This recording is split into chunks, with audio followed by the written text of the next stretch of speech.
আমাদের সীমান্তবর্তী এলাকা দিয়ে জাল টাকা পাচারের যে কোনো অপতৎপরতা, যে কোনো চেষ্টা,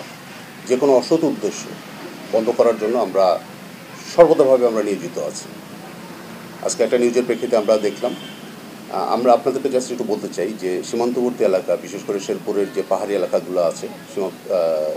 শেরপুর জেলার ওদিক দিয়ে যাতে কোনো ধরনের জাল টাকা অবৈধভাবে আমাদের দেশে ঢুকতে না পারে, আমাদেরকে অস্থিতিশীল করতে না পারে, সে লক্ষ্যে কিন্তু আমরা আমাদের অভিযান, টহল, গোয়েন্দা তৎপরতা সবই বৃদ্ধি করেছি। এর পাশাপাশি আমাদের যে নিজস্ব গোয়েন্দা বাহিনী আছে, আমাদের নিজস্ব গোয়েন্দা সোর্স আছে, আমাদের এলাকাবাসী আছে, তাদেরকেও আমরা সচেতনতার ভিতরে নিয়ে আসছি, সচেতন করছি তাদেরকে, যাতে তারাও যেন এই অপতৎপরতা রোধের জন্য, দেশের হয়ে কাজ করতে পারে আমাদের পাশাপাশি।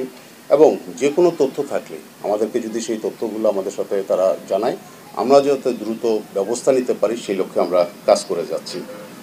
এখানে আপনাদেরকে একটু বলে রাখি, আমরা কিন্তু প্রতি মাসেই পর্যাপ্ত সংখ্যক সীমান্তবর্তী এলাকাগুলোতে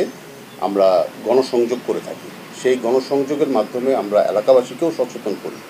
সচেতন করছি, যাতে সীমান্তবর্তী এলাকা দিয়ে যদি কোনো জাল টাকার প্রবেশ ঘটে আমাদেরকে যেন জানায়, এবং তারাও যেন লেনদেনের ক্ষেত্রে এই জাল টাকার বিষয়ে যেন সর্বোচ্চ সতর্কতা অবলম্বন করে, সেটাও তাদেরকে আমরা সতর্ক রাখার প্রয়াস আমরা চালিয়ে যাচ্ছি। আপনাদেরকে একটু বলতে পারি যে, বা একটু বলতে চাই, এটাও আমাদেরকে একটু মনে রাখতে হবে যে আমাদের দেশের অভ্যন্তরে যেখানে জাল নোট যারা তৈরি করে, এই জাল নোট যারা দেশের ভিতরে যারা ছড়ায়, অভ্যন্তরে যারা তৈরি করে ছড়ায়, তাদের অ্যাক্টিভিটি, তাদের তৎপরতা, তাদেরকেও কিন্তু আমাদেরকে নজরদারির ভিতরে আনতে হবে, তারাও যেন তাদের জাল নোটগুলো যেন দেশের ভিতরে ছড়িয়ে দিতে না পারে। আপনাদেরকে যদি একটু অবহিত করতে চাই যে গত জানুয়ারি থেকে শুরু করে এই পর্যন্ত শুধুমাত্র শেরপুর জেলা দিয়েই যদি আমরা ধরি, প্রায় 26 কোটি টাকার আমরা চোরাচালান মালামাল কিন্তু আমরা ধরেছি। আসামি ধরেছি পর্যাপ্ত সংখ্যক, মাদক ধরেছি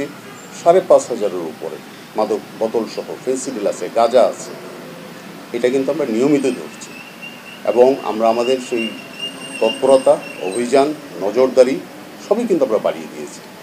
কারণ আমাদের সামনের দিনগুলোতে আমাদেরকে আরও সতর্ক থাকতে হবে, সেই নির্দেশনা আমরা পেয়েছি, এবং আমরা আমাদের ঊর্ধ্বতন কর্তৃপক্ষের নির্দেশনা মোতাবেক আমরা কাজ করে যাচ্ছি, যাতে আমরা সীমান্তবর্তী এলাকাটাকে যাতে আমরা শান্তিপূর্ণ রাখতে পারি, নিরাপদ রাখতে পারি এবং নিরাপত্তা বজায় রাখতে পারি।